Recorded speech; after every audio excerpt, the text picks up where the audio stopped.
मी आज तुम्हाला केळीपासून घाऱ्या बनवून दाखवणार आहे.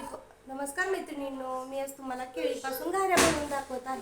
हे बघा, पिकलेली केळी जर आपण खाऊ शकत नसेल किंवा आपल्याला जर जास्त पिकल्यानंतर खायची इच्छा नसते आपली, तर मग आपण जर ही पिकलेली केळी त्याच्यापासून जर आपण घाऱ्या बनवले तर अशा पद्धतीने बघा घाऱ्या तयार होतात. तुम्हाला दिसते का बघा. बघा अशा पद्धतीनं अशा सुंदर अशा घाऱ्या 4-5 दिवस टिकतील अशा पद्धतीच्या घाऱ्या तयार होतात. तर मी तुम्हाला कृती सांगते. तर गव्हाच्या पिठामध्ये असा किसलेला गूळ घ्यायचा. गूळ किसलेल्या प्रमाणात घ्यायचा. साधारण 1 किलो जर असेल तर अर्धा किलो गूळ लागतो. सेंद्रिय गूळ वापरला तरी चालेल.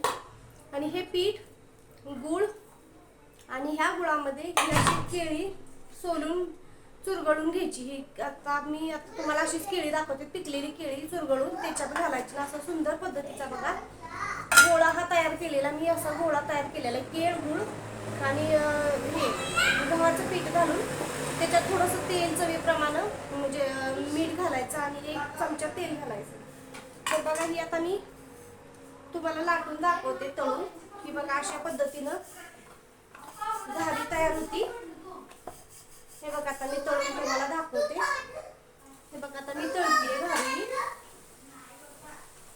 हे बघा इकडे कढईमध्ये सोडलेली आहे. हे बघा अशा पद्धतीने ही उत्कृष्ट पद्धतीची घारी तयार होते.